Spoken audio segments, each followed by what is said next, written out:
Hello दोस्तों, राधे राधे। कैसे हो आप सब? आशा करती हूँ आप सभी अच्छे होंगे। स्वागत है आपका फिर से एक नए ब्लॉग में।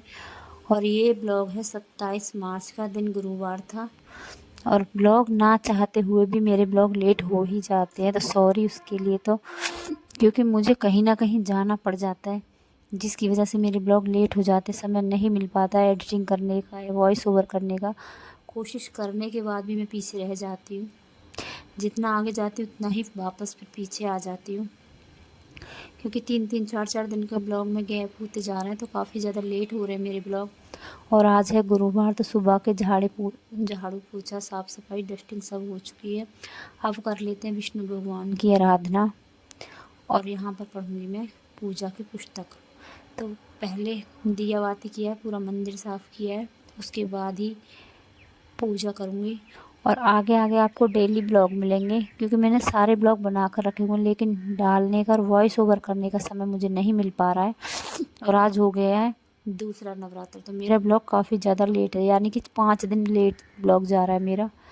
तो उसके लिए मुझे माफ़ करना, ब्लॉग इतने ज़्यादा लेट हो रहे हैं।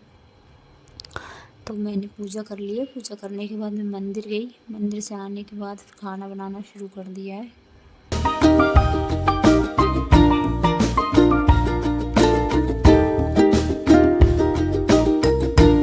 उसके बाद दाल को रखा, उसके बाद ही खाना बनाना शुरू किया है। तो एक तरफ कढ़ाई चढ़ा दी है दाल के लिए, क्योंकि दाल बनेगी साबुत मसूर, यानी कि मलका मसूर की दाल। और एक दाल में ज़्यादा सीटियां लग गई थी, क्योंकि मैं मंदिर चली गई थी बीच में दाल को रख कर। दाल तो वैसे मैंने सुबह ही रख दी थी, आपको मैं सच बताऊं, सुबह ही रख दी थी बनने के लिए। लेकिन जब तक वो बनकर निमटी, मैंने उसको देखा, तब तक वो काफ़ी ज़्यादा गाढ़ी हो गई थी। तो उसमें मैंने गर्म पानी डाला करके, और एक तरफ दाल बनाकर फ्राई करके रख ली है, दूसरी तरफ चढ़ा दिए थे मैंने चावल। और जब तक मेरे चावल बन के तैयार हुए, दाल बन के तैयार हुई, तब तक मैंने लगा दिया था आटा। और एक गर्मियों में इतनी ज़्यादा परेशानी होने वाली है कपड़ों को लेकर, क्योंकि कॉटन के जो हम कपड़े पहनते हैं वो इतने ज़्यादा सिकुड़ जाते हैं। कितना भी उनको अच्छे से प्रेस करके रखो, कितनी भी उनकी तय लगा के रखो, पर फिर भी कहीं ना कहीं अगर हम लेट भी जाएंगे ना, फिर भी ऐसे कपड़े हो जाते हैं, एकदम गंदे से लगते हैं देखने में।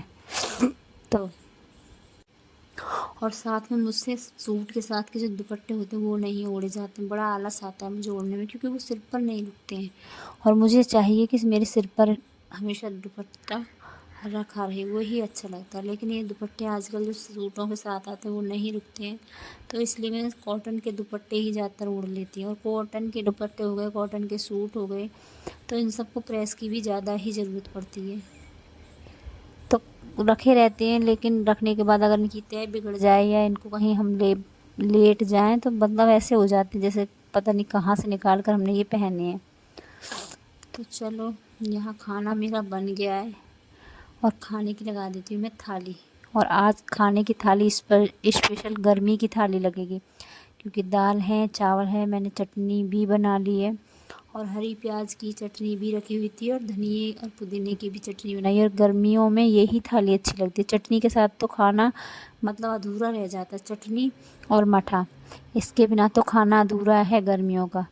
तो मैंने यहाँ थाली लगा दी है, आ जाइए आप सब भी खाना खा लीजिए। तो यहाँ खाना लगा दिया था, इनको खाना दे दिया था। उसके बाद मैं करूँगी बर्तन साफ़, और पूजा के कुछ कपड़े वो साफ़ करूँगी, और परी को लगा दिया अपने काम में। तो परी करेगी यहाँ दाल खाली करेगी, और बाकी जो छोटे छोटे सारे बर्तन है वो मुझे दे देगी, तो मैं बर्तन साफ़ कर लूँगी। क्योंकि देखो, किसी न किसी की हेल्प थोड़ी सी मिल जाती तो अच्छा लगता है। तो मेरी बेटी काफ़ी हेल्प करती है, जिस हिसाब से भी उसकी उम्र है उस हिसाब से काफ़ी ज़्यादा मदद कर देती है मेरी। तो यहाँ परी ने सारे बर्तन मुझे ले आकर दे दिए। मैंने सारे बर्तन पहले ही नीचे रखे हैं, क्योंकि मैं बैठकर ही बर्तन साफ़ करूँगी। अच्छे से बर्तन ज़्यादा हो जाते हैं तो खड़े होकर बर्तन नहीं साफ़ हो पाते हैं, फिर मैं बैठकर ही साफ़ करती हूँ। और ये भी अच्छा है कि बैठने का सिस्टम भी बना हुआ है, नीचे भी टंकी लगी हुई है, तो आराम से बर्तन धो लो। और बैठकर जब बर्तन साफ़ करते हैं तो और ज़्यादा साफ़ हो जाते हैं। हालांकि मैं करती तो खड़े होकर ही हूँ, लेकिन काफ़ी साफ़ हो जाते हैं बर्तन अगर हम बैठकर बर्तन साफ़ करती हैं। तो सारे बर्तन साफ़ करने के बाद पूरी पटिया को साफ़ कर दिया है, पूरा जितना भी एरिया था उसको साफ़ कर दिया है। पूजा के कुछ कपड़े थे वो भी धोकर सुखा दिए, कुछ रसोई के कपड़े होते हैं वो भी धोकर साफ़ कर दिए। और अब कर लेती हूँ यहाँ की सफाई, क्योंकि गर्मियों में पानी के दाग लग जाते हैं तो बड़े गंदे लगते हैं, वो हर जगह लगते हैं। आप अगर बर्तनों के ऊपर बर्तन रख दोगे ना, उनमें भी आपको पानी के दाग दिखाई देंगे, तो बड़े गंदे से लगते हैं ये दाग।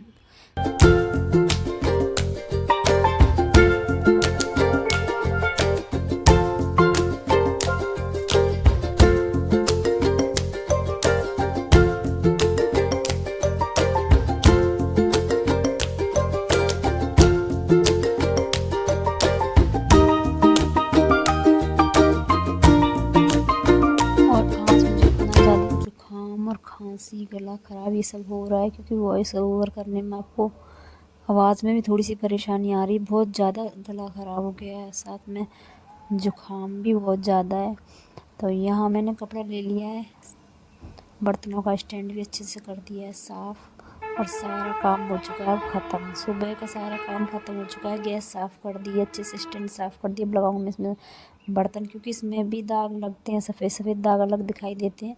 तो सारा काम करने के बाद अब लगा देती हूँ मैं यहाँ पर एक बार फिर से पोछा। सुबह पोछा लगा दिया था, लेकिन अब खाना बना था और सभी ने खा लिया है, तो एक बार फिर से सफाई कर लेते हैं। और आज का ब्लॉग अब मैं यहीं पर एंड करती हूँ, मिलते हैं अगले ब्लॉग में, तब तक के